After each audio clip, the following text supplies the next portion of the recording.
And welcome to the Spring Feast of American Indian O.I.C. My name is Lee Ashell, and I'm the president of the American Indian O.I.C. And this is the 35th year of the American Indian O.I.C. And so we would like to thank you all for coming out. You can eat out here, or you can eat inside. Either one is fine. But take advantage of looking through the vendors that are inside. There are very cool that you might have an interest in. And we hope that you will have a greater interest in attending or having somebody from your family attend the American Indian O.I.C. One of the people who is largely responsible for the American Indian O.I.C's existence is to my left. And he's going to say a prayer, he's going to say a few words. I'll let you introduce, give him a round welcome of applause, and Clyde, go for it. Right?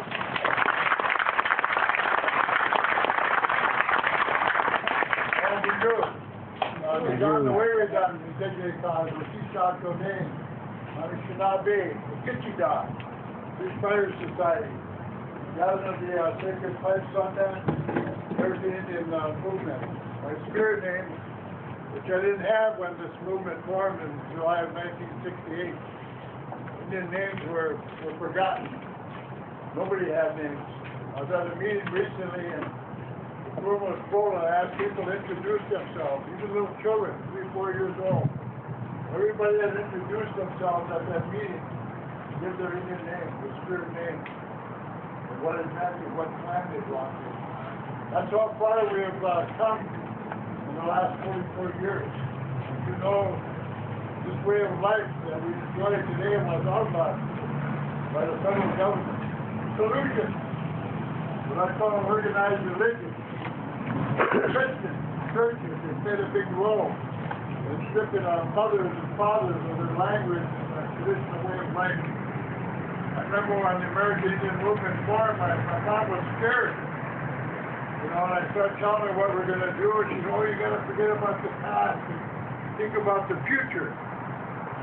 And I told her if we ever forget about our past, we'll never have a future. Our past is our future. And we're going to bring those things back for our people. In 1978, we did an inventory of the American movement. Where are we? What have we done in the past 10 years? We formed a legal rights center. 6 attorneys, community workers, investigators, taking on the juvenile court system and the public welfare. We're stealing our children by the hundreds of thousands, adopting them out all over the world. One might become a Mormon, one a Catholic, one a Lutheran, never to see one another again, not even to see their own mothers, terminating them. That's what we took on. Federal Judge Michael Davis was the first black federal judge oversees South Dakota, North Dakota, and Minnesota. Michael Davis worked for me for 6.5 years. He's now the head federal judge. Keith Ellison was our Congress. You asked him where he got to start, how he got to know the community, the work he's doing. He worked for the Legal Rights Center for 7 years. And I can go on and on. We looked at our survival school system. We had the Red School House, Heart of the Earth. Another one grew up on Waiter, Circle of Life, all the way up in Canada. At one point we had 20 of them.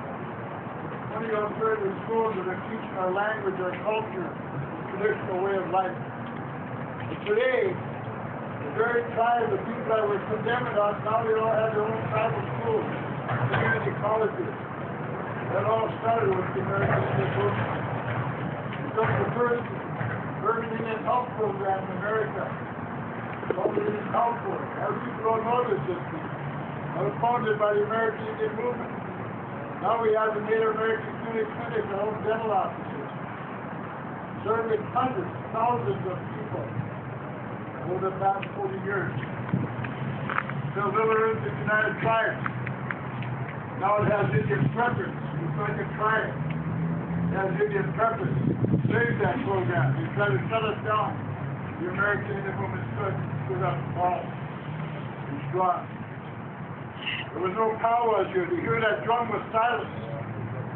Today I can call a powwow here, New Year's celebration, and 15, 16 drums show up. That's how far we've done.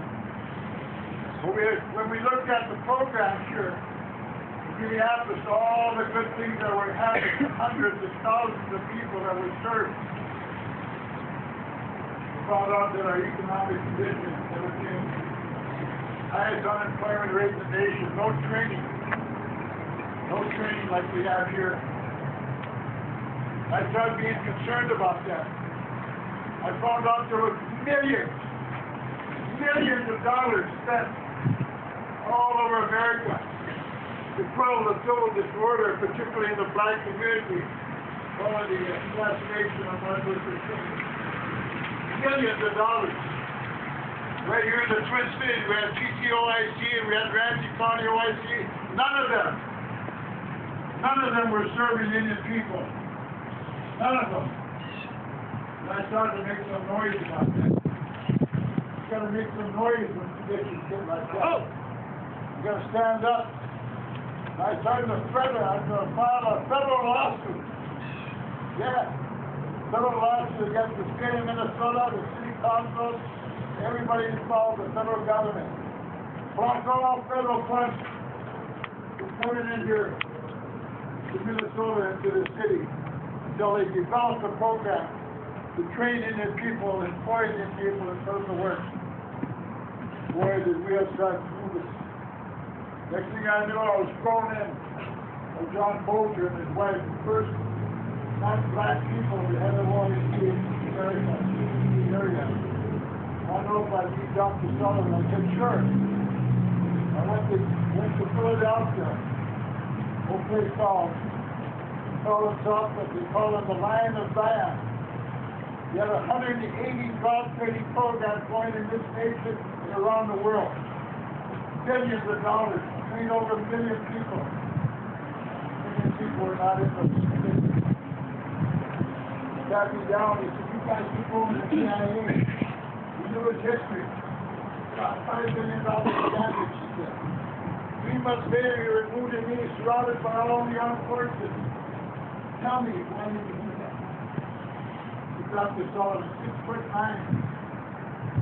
280 pounds, trying to go back. He didn't look like he was Indian. I just looked at him and knew he was Indian. I told him this man is coming back from our children. His mother was 4 months Indian. I told him he was my Luther King. He created all the boycotts. He took an old abandoned jail for $1 in the city of Philadelphia, turned it into the first job training program in the world. He later wrote the Sullivan Principles in South Africa to tear down apartheid. He's a man, not my Nelson Mandela is a spiritual person. Not the king. Made that move. Started like that. And all these big corporations. He became the vice president of General Motors, the first black in America.